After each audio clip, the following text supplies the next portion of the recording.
All right, what's up, y'all? Happy 404 day, ATLians. I am Joey Womack, founder, CEO of Goodie Nation. You're in for a treat today. We're gonna have a dope conversation about the dopeness going on in the A for this special day that we call 404 day. So here's how it's gonna go. We're gonna have a great discussion on the intersection of innovation, entrepreneurship, and culture here in Atlanta, what we're really known for, right? And so I'm joined today by some awesome individuals, Jewel Walker, who is our tech storytelling fellow, and Melissa from Techstars Atlanta, powered by JP Morgan. So I'm gonna really kick it to them for some intros, and then we'll get right to the questions. But before we kind of go on, just know that you can drop your questions in whatever platform you're on. We'll try to answer them. We want this to be interactive, so post your questions. We'll see them, and then we'll try to answer them and stuff like that. All right. So, Melissa, I want to kick it over to you. Tell us a little bit about your background and who you are. Oh, I think you're on mute. There we go. False start there. I was going to say thanks so much for having me today. Really excited to get to celebrate 404 Day with you and the rest of the Goodie Nation team. So my name is Melissa Pegus, and I'm the managing director of Techstars Atlanta, powered by JP Morgan, as well as our newly announced New Orleans program powered by JP Morgan that'll kick off in August of this year. Our apps are now open, and across both programs, I invest in founders who are building the future of commerce technology, consumer brands, creator economy, and climate tech. And specifically, this thesis would not be possible if we hadn't launched it right here in Atlanta. Really, it's a city that brings together so many of the awesome and necessary elements to support such a broad and vibrant thesis that spans both B2B and B2C. So a little bit about me. Prior to joining Techstars and running the accelerator, I was a startup operator and an early stage investor. So I spent the first 15 years of my career as a startup operator, working with 9 startups across the various sort of alphabet of institutional funding. Across those 9 years, I've been through 7 exits, and then turned my attention to investing at the seed and Series A stage with Tech Square Ventures, that is headquartered right here in Atlanta. And today I bring together the best of those experiences as an operator and as an investor to my role as managing director at Techstars. I love it. I love it. I love it. So next, I want to kick it over to Jewel and Tiffany Gatlin. Says she needs that Clark Atlanta shirt. But Jewel, what about you? What's your background? No, absolutely. +1, Tiffany. I actually remember you from Clark Atlanta, so we should connect afterwards. Thanks for the introduction, Joey. Very honored to have this discussion on 404 Day. A little bit about me. I'm originally from Baltimore, Maryland. I came here to attend Clark Atlanta University in 2010, and honestly, I've been here ever since. So over a decade, I've been in the city of Atlanta, been experiencing 404 Day. And upon graduation, I immediately started working with the tech startups in Atlanta at Tech Square Labs, helping build our startup competition called Atlanta Startup Battle. So we've been doing that for over 5 years now, assisted with the building of Startup Showdown, which is an amazing competition as well. And right now, I'm helping build Smart City Expo USA, where we're convening mayors all across the globe, global leaders, the UN, Department of Defense, all trying to build smarter cities, especially in underrepresented areas across the nation. And I'm also the Atlanta ecosystem builder for Goodie Nation, basically bringing those startup founders opportunities and connecting them with investors around the city. So honored to be here. I love it. I love it. So before I want to come to you back to you in a second to ask, because this is your project, why this event, but I also want to give some love for people who's showing up. Shout outs to Lasia Brown and Colin Kester there, Morehouse grad. Also Chris Warren. I went to FAMU with Chris. Now he's at the Propel Center. He actually wants to get connected with both of you all as well. So again, I think, doing something like this highlights the opportunities for us to drive innovation forward for the culture here in Atlanta, again, on 404 Day. So Jewel, why this event, right? You were tasked with coming up with a special project for an event. You came up with several ideas, but what made you come up with this idea? Yeah, I thought about Tyler Perry years ago, he mentioned, and I quote, "While you're fighting for a seat at the table, I'll be in Atlanta building my own." And I think that speaks to the culture of Atlanta. You know, you can't talk about Atlanta without mentioning Maynard Jackson. You also can't talk about Atlanta without mentioning Outkast, TLC, Future. We have a black bank. We have Greenwood being built as we speak. So Atlanta encompasses true cross collaboration, and we don't leave out the culture in Atlanta, which I've been all across the states, and there's nothing like this. So in honor of 404 Day, which is usually centered around, of course, the entertainment culture, et cetera, I think we need to have a conversation about the entrepreneurial landscape and the history of Atlanta as it relates to not only the entertainment industry, but also the tech culture that's being built here. I love it. I love it. I love it. I love it. So a little bit about me, right? We are all. No one here is originally from Atlanta, which is actually interesting, right? For me, I moved here in 2005. For those that don't know, I had a startup. I started, or I launched at FAMU back in 2003. I graduated, or 2002, graduated in 03, stayed in Tallahassee for 2 years and moved up here in summer 05. Really because Atlanta was our second biggest market. It was in the nightlife space, right? Second biggest market, but it was also our fastest growing. And like Jewel was saying, it was the intersection of music, of nightlife, of art, and so on and so forth. That made it such a right market for us to tackle, right? I also had a ton of people, like it was called Tallahassee North back then, so everybody was from FAMU was here, right? And so I witnessed so much over the past, 15, 18 year, whatever it is now. And I've seen a lot of interesting people go from idea to something tangible using innovative methods, some in technology, some in not. But I think it's what makes Atlanta unique. I mean, a quick story, and I have so many, but I remember, so I was part of the founding team for One Music Fest. I actually did social media. And I remember the main DJ they brought in was Mick. I think went by Mick Boogie back then. But it's so interesting now to see him. I saw him a few years later out in SF with events from a lot of those VC firms. Same thing in Austin. So there's always been this intersection of culture, technology, entertainment in Atlanta. Some more pronounced than others. And it's also to what Melissa was saying earlier. In my opinion, it's only risen or accelerated, no pun intended, Melissa, in the last few years, right? So, Melissa, I want to kind of dig a little bit more into, why Atlanta for you. Were there any kind of interesting stories, any kind of anecdotes when you're like, you know what, you knew you were building Accelerator here in Atlanta, right? You knew that, my understanding. Mm-hmm. Like, let's dig into like more of the details around why, what your focus is. Yeah, absolutely. So I think a few different layers there. The first being that we wanted to make sure that anything that we did in Atlanta through the accelerator was something that first and foremost was going to be really helpful for founders. So we asked ourselves, where do we have the biggest opportunity to make an impact and to help through leveraging our personal networks, our own experience, and really bringing the best of the Techstars and professional network to bear. I think the other really special thing about Atlanta, and there's a reason that I chose to launch my venture career here as well with TechScore Ventures, is that the two things that founders need to be successful, regardless of what industry you're in, these two things are true. It's access to capital and access to customers. And I think Atlanta really provides that in spades in some really special ways.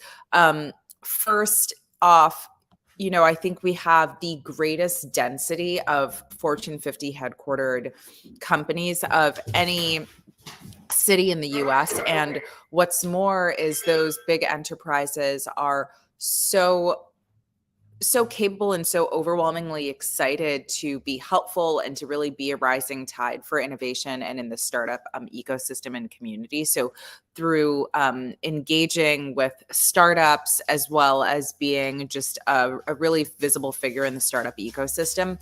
And then when we think about all of the industries and certainly the arts here that are so rich, and provide so much opportunity. There's really an opportunity for us to see that tie in between technology and the arts, which is where we see this massive thesis around creator economy and commerce tech. And in fact, there are commerce tech companies here that have been here for a while doing really interesting things, like even MailChimp. And I feel like we don't talk about a ton about those stories all the time, but we've got MailChimp, we've got Home Depot. So at all different sort of intersections of the ecosystem, whether they're high growth startups, more established tech companies, large cap sort of Fortune 50 company here, they're all here and all have a vested interest in seeing the ecosystem grow. And so that's provided some really sort of nice fertile seeds for building an ecosystem and a thesis around that in the city. No, I love it. And I love that commerce tech angle, right? Because, I wasn't even thinking on the Home Depot front and stuff like that. And even, MailChimp. I mean, I think it's very interesting, right? Especially if you don't mind, I'd like to kind of dig a little bit into the CPG part of it as well. Yeah, absolutely. I mean, you've got focus brands here.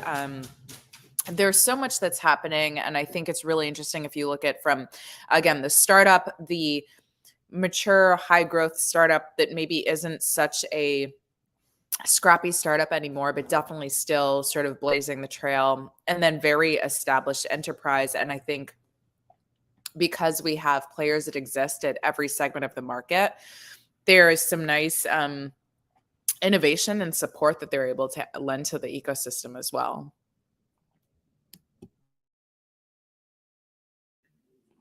No, I think you're absolutely right.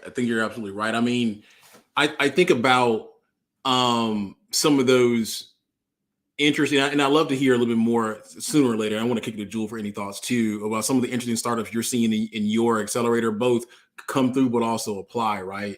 I think about in Atlanta, like there's no like when I moved here, everybody had a side hustle. Like it was like everybody probably had several side hustles, right? That were seemingly legit. And so I think about a lot of startups over the past 10 to 15 years that were necessarily technology, but were consumer products, right? And I think when it comes to certain cultures, that maybe a little bit more inclined to create those type of products.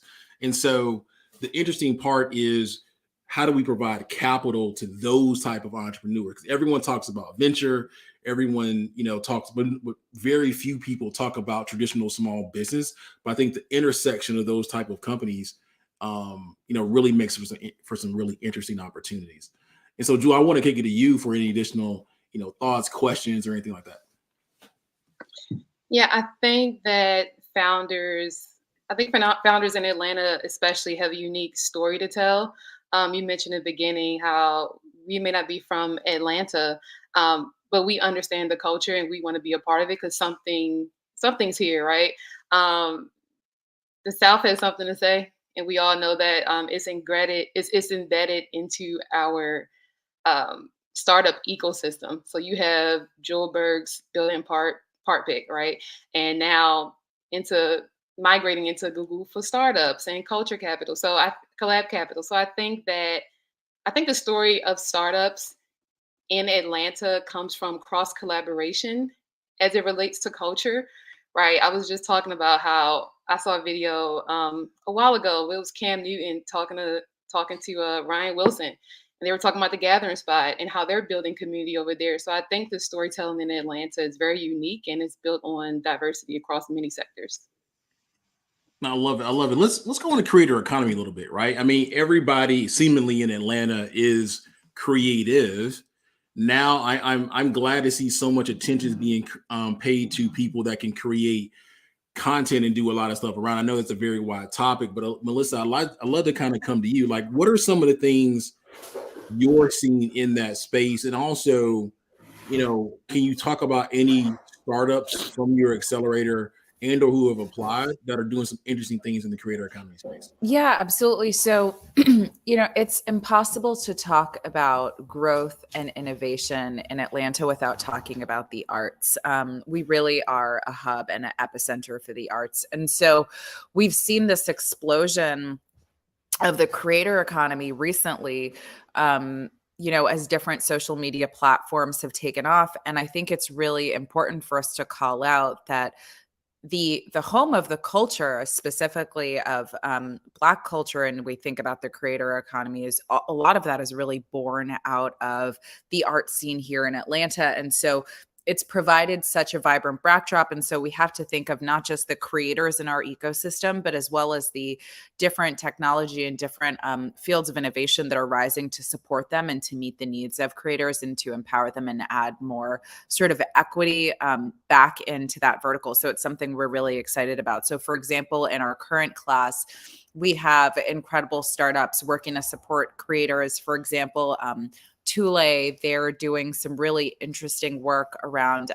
creator financing and unlocking different methods for creator financing and payments to give them the runway to be able to create the content and engage with the communities that, you know, they've built their businesses around. And then from previous class, we also have companies like Newfluence and Buzzbassador and others that are not only helping to support creators, but helping connect them with the brands who also represent end groups of customers that they are going to resonate with. And so overall, looking at how we create a platform creators work not only to help add some equity back into their own vertical, but also to help them better and more effectively connect with brands to create more livelihood for a larger group of people. So that's something we're really excited about from a creator economy perspective. But what do you think is the opportunity though? I feel like, you know, lots of amazing creators in Atlanta. I know the innovation is there, but what do you think is being left on the table? How much more room? Yeah. So, you know, we have to think about the creator economy the same way that we thought about the hobbyist business 10 years ago. And so the hobbyist business, it started off as we need online destinations for them to showcase their hobbies, for them to engage with others, now for them to transact with one another. And I think we're at a very similar space with their creator economy. It's not enough that we have created platforms for others to showcase their arts and crafts for others, but we have to think about them now as growing sort of micro enterprises and micro businesses. So what are the different categories of tools and platforms that we need to construct that rise to meet their needs as they grow and scale their businesses? That's where the opportunity still lies. It's in that sort of ground of tools that help to support them in those middle stages of growth as they are more successfully starting to identify their audience, engage with them, and understand what the various modes for monetization look like as well. Nice. And Jolie, yeah, go ahead. Kind of what Melissa was saying in regards of opportunity and growth. I know you've been in Atlanta for years. I think you said since 05, 06. So in your opinion, how has the Atlanta startup scene evolved over the last decade or so?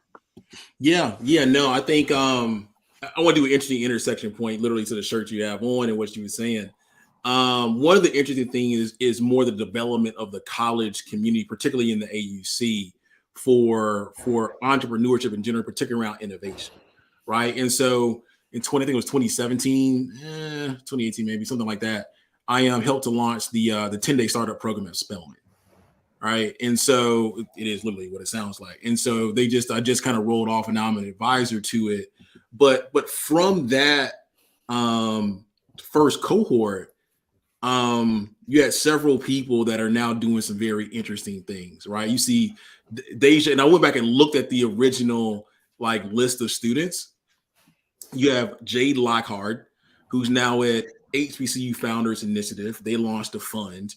And all of these students were not getting into technology. Like Jade's team, I think she'll tell you, she probably wasn't even looking to get into the startup scene before that experience, a 10-day experience, right? Her team won the actual competition, and now she's going on to do it full time, right? Also in that first cohort was Deja Walker, now at Quality Control Music, and investor and stuff like that. And so when I first moved here, those type of opportunities did not exist for college, for startup students. I think we all know, especially in the AUC, like with Morehouse and stuff like that, they produce a ton of investors. Generally speaking, what I saw was that people would, if they're interested in the space, they would move outside of Atlanta. I think we're seeing now more students stay in Atlanta post-graduation, but more importantly, they're getting more opportunities while in college getting those reps in, and then being super impactful right out the gate. I think that's probably one of the biggest opportunities we have. And if we can accelerate that, again, no pun intended, Melissa, but to other schools, there's a separate conversation about the awesome stuff that Georgia State is doing about putting more students, particularly of color, into the innovation economy, but extend it out across Emory, Georgia Tech, that we know is doing, generally speaking, a great job in general, but also some of the other colleges and universities maybe outside the perimeter and stuff like that. So that's how that's just one major area about how it's expanded over the last 10 years or so. I mean, I was going to kick it to you. I feel like entrepreneurship is nothing new for HBCUs, right? You always had the person doing hair, selling water, selling drinks, stuff like that. But what did you see when you were in school, Jewel, in terms of entrepreneurship and innovation at Clark Atlanta? Yeah, I've had the pleasure of not only attending Clark Atlanta, but half of my classes were at Morehouse College as well. And attending the business school at Clark Atlanta, like you said, from our nails to our hair, someone helping you cut up your jeans for $5, entrepreneurship is embedded. I think it just looks different. For example, while I was at Tech Square Labs, we would have, it's easy to have that infusion of Georgia Tech, Emory grads trying to get into the tech scene, but we spoke about collaboration. So what I've seen is what works best in HBCUs is partnerships, right? Morehouse, Clark Atlanta, Spelman, we have Morris Brown, having those very specific and intentional partnerships to uplift the STEM community within those schools really is really what drives the conversation. So I think dramatically, I graduated in 2015. So it's been a few years, but I've seen tons of collaboration as it relates to not only Georgia Tech and Emory, but also bringing Morehouse, Clark Atlanta, and Spelman to the conversation is going to yield tons of not only Black engineers, but great results across the startup ecosystem. Yeah. I think we got to create more Jewel Walkers. We got to create more Colin Kesters. We got to create more Jay Lockharts. We got to create more, Deja Walkers and stuff and there are some I left off. I apologize. Right. And the talent is there. Right. So one thing I think about with Goodie Nation is what role do we play in the Atlanta innovation community, right? One of the reasons, again, why we create this fellowship that Jewel's now in, is a platform for people to go to the next level. I think we also have to think about that. I mean, the city of Atlanta, but also some of our other assets, right? How can the AUC in particular serve as a platform for students to get into Techstars? Right. So I don't know, Alyssa, I mean, is there a direct pipeline between AUC students and then becoming maybe associates or something to that, or maybe even just simply volunteers? We know that in many cases, exposure, a one-day experience as a volunteer can change someone's life. It did for me. Right. So I don't know, Melissa, do you all have any initiatives? Yeah. So what I will say is we don't have a dedicated sort of associate programs, but that's to say, if you're a student out there with an interest in working with startups, with getting more involved with our programs, reach out. In fact, I can't tell you how much of the awesome team that we have today has been built just purely by people sort of reaching out, raising their hands and saying, I love what you're building, and that's something I'm interested in and I want to be a part of. And, I think we are able to do more with more resource. And so the more people that reach out and show an interest, then that shows us that, okay, there are more people out there that we can partner with. And so we can start to think more creatively about what broader programming looks like. And so I think that's all to say. If there's something you're really excited about, there's a good chance that there are others in our ecosystem that are excited about that too. And when we come together, we can have a really outsized impact. Yeah, no, for certain. I'm sure you're going to get a message from Chris Warren here for Propel Center. So I know, I'm counting on it. I'm looking at my LinkedIn messages. It hasn't hit yet, but soon. Yeah. So that's that. I mean, I think again, I think getting students reps, what I just call just repetitions or reps in the community, will only lead to more stuff later on. Whether it be for a creator economy, we know that they're creating their own content, right? And so I'm sure a lot of these students perhaps are potential customers and or users of creator economy startups. We can. I don't know, Jewel, did you have something you wanted to add? Melissa, I know we spoke about, you've been here for a few years as well. Have you seen, well, rather, what changes have you seen, in your opinion, in the startup landscape as it relates to Atlanta? And I would love to know from you and Joey, where do you see it going in the next 5+ years? Yeah. So one of the things that I think has been really wonderful is I've actually seen what I would say is an explosion of really early stage supportive activity of startups. So I think there's never been more meetups, more groups, more ecosystem builders. There's never been a time in the Atlanta ecosystem where I think there's been more support for early stage startups. What I'm hoping will evolve over time is that it's not that these resources don't exist, as I think that we've seen them develop so rapidly over the last few years that not everyone might be aware of all the resources that exist. And so I'm hoping that our ecosystem continues to thrive, but also becomes more transparent, more navigable, especially for new founders who are moving to our city, who are looking for support and who are looking to engage. So that's a little bit of the prediction for me.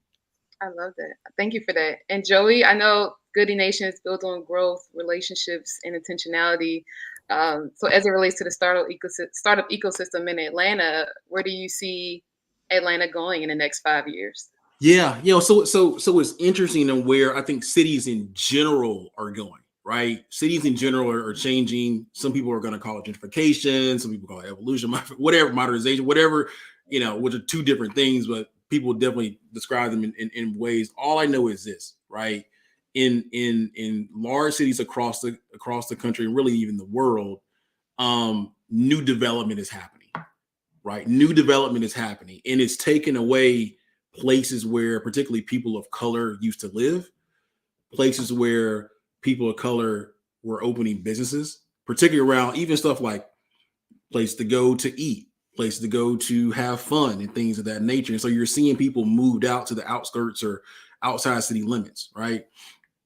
So if you think about in Atlanta, and this is happening a lot in Atlanta, if you think about the type of how that affects like the art scene, like the visual arts, music, and things of that nature, I think companies in those spaces are going to have to get really creative in how they still attract their users and customers. And I do think that technology is going to play a role in it. So just take, for example, like music festivals and stuff like that. I know there's been some movement in music festivals because of some things going on from a legal perspective or policy. But that stuff aside, my question is someone like Jay Carter of One Music Fest is how can he leverage music innovation to enhance the experience of festival goers for One Music Fest? I think we're going to see more of that happening. I know it's an opportunity, but I do think that we're going to start seeing more of that happening because I'm starting to see a lot of the social circles of people start to overlap, right? People that are doing music festivals, doing larger events, and so on and so forth are coming together. They actually turn into investors themselves. I think we're going to start to see some of those influencers make more angel investments. And so therefore, like it's going to be a kind of a mashup of social capital, which should lead to something pretty interesting. Like I do think it bodes well for companies that are in Melissa's portfolio, right? But also there are companies that are not, right? But I think we're going to see a whole new generation of startups being created that service that type of market. And I do think we're going to start to see, like, in here, I think we're going to start to see more second time entrepreneurs of color, particularly those that started their first business in the creator economy doing for example, doing podcasts and stuff like that. They're going to attract a large following. Then they're going to step into the traditional product world and spin up something new and leverage all those followers to get traction much faster. So it's a huge opportunity. I think it's going to happen. I think the question we have to ask ourselves in Atlanta is how intentional are we going to be in terms of making more of those stories happen. Thank you for that, Joey. I think collaboration is key, and I love how you went into you explored the opportunities amongst, if you talk about the art scene, you talk about entertainers, VCs all come together to have a seat at the table, to have a very worthy conversation. And I really think there's going to be more collaboration, even more collaborations, like you said, across sectors, right? I went to the John Hope Forum last winter, and I saw John Hope, Andrew Young, T.I., and Killer Mike on stage. Like, that's what our room should look like. And I think more conversations that are coming from influencers, speakers, and real change makers, bringing those conversations to the forefront will really speak to the Atlanta community and push us in the right direction. Yeah, Thank you for that. No doubt, no doubt. Before I actually want to go back and add another part to that, and also Melissa, I would love to get your thoughts on the opportunities for other types of capital. But I want to say for those watching, if you have a question, please drop it, and then we'll get to it shortly. So a question, comment, something like that, we'd love to answer. So another prediction is in the types of I believe is going to be the types of capital available to entrepreneurs here in the city. I do think, kind of aside, we're going to start to see more consumer product companies created. Obviously, we're going to see more creative or companies surrounding creatives created. The question is, how do they get the type of funding they need to grow? Not grow into the next Facebook or Google. So maybe they only need $250,000. They're not looking for a $3 million seed round, which in today's world may make it their capital pathways different. I do think in the next 5 years, we're going to see more people who in Atlanta, particularly who qualify or who already are accredited investors, begin to invest in those type of companies that we call typically like the missing middle. And again, their returns may not be, 1,000%. I'm making that number up. It may not be super large, but it's going to be large enough for them to consider investing. And so I think we're going to start to see more people invest in those companies in the middle, which will give them more experience investing in companies in general. I think we're also going to see more people in the city being intentional around supporting those companies in the middle, and you're going to start to see companies that are making $10 to $20 million a year. I think we're going to start to see an explosion of that, right? Which will have some very interesting ramifications for the local ecosystem. I'd say by 2030.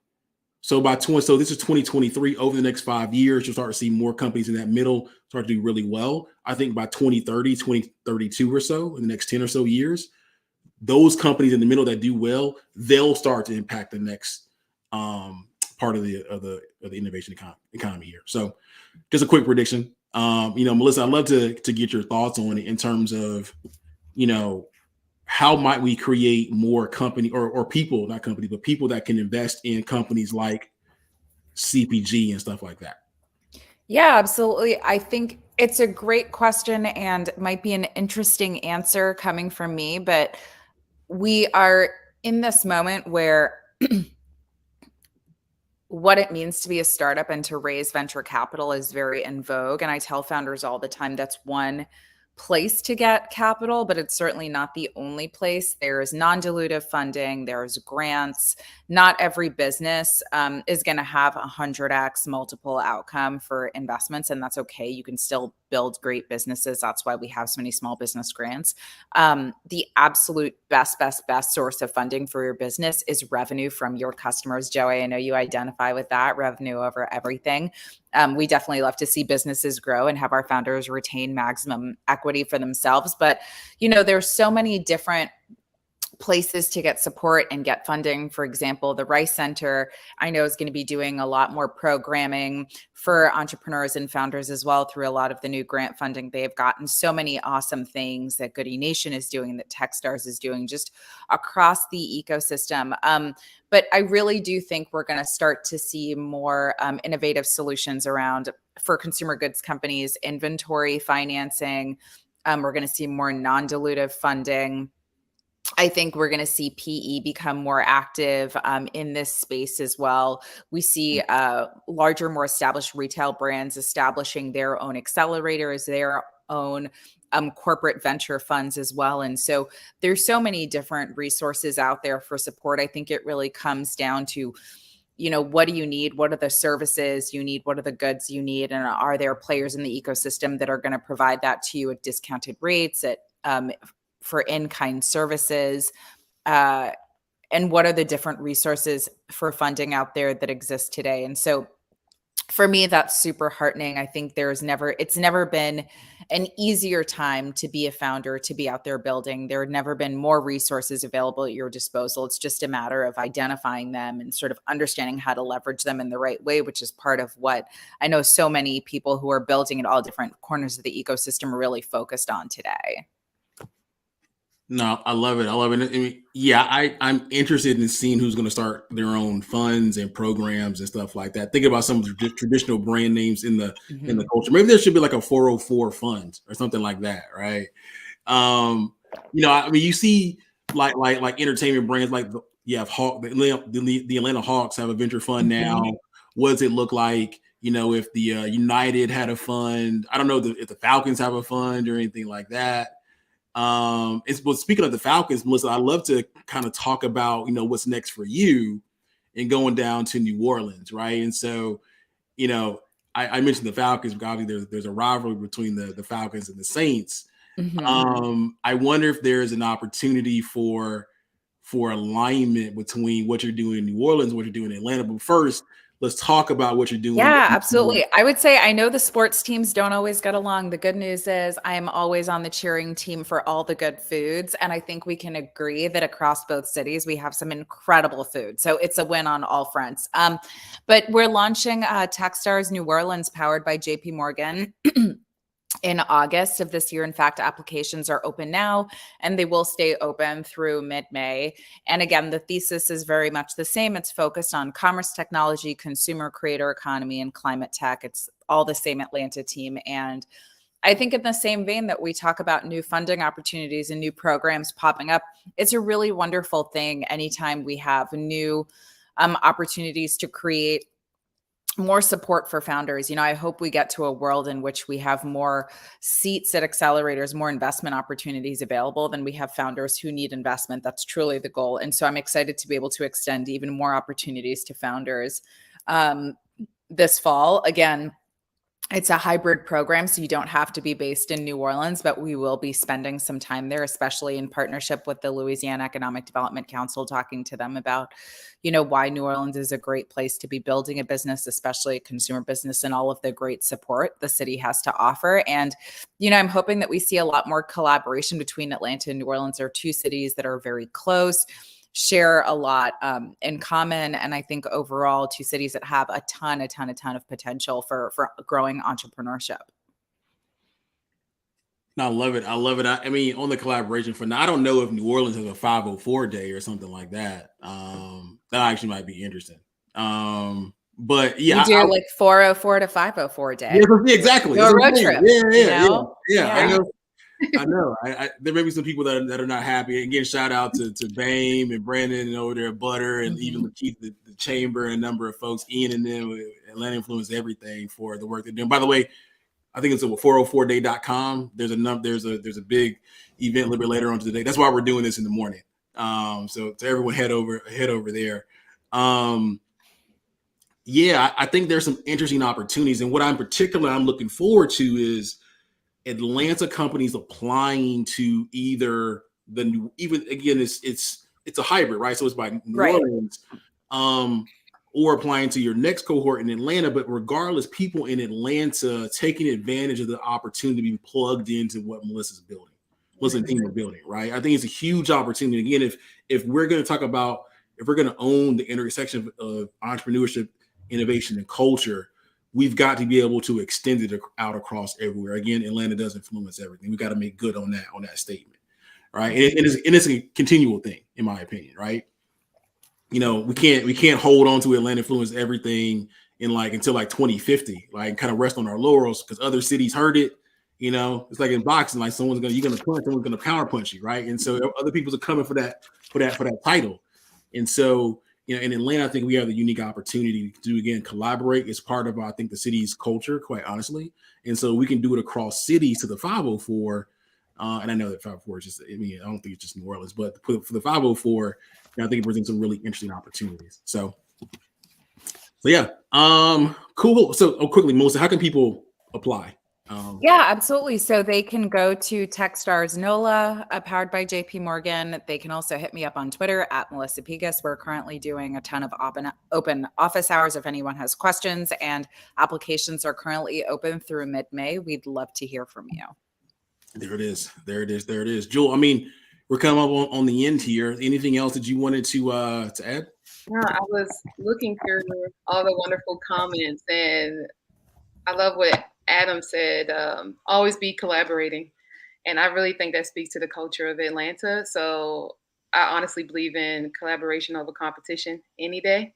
So I think if we keep that in mind when we're building our inclusive work communities, and Atlanta's going to stay here. We will forever have something to say. There it is. There it is. How can people get in contact with you, Jewel? Yeah, Jewel, Jewel, at goodienation.org. There is. What about social or anything? On Twitter is at MetaJewel, and Meta is spelled M3TAJEWEL, and on LinkedIn, Jewel Walker. There it is. Melissa, what about you? So on social, I'm Melissa Pegus across all platforms. So Twitter, Instagram, LinkedIn. You can also find me at melissa.pegus@techstars.com. And again, you can apply through the sites Techstars Atlanta, powered by JP Morgan, or Techstars New Orleans, powered by JP Morgan. There it is. There it is. Cool, cool. You know, once again, y'all, Joey Womack, founder, CEO, Goodie Nation.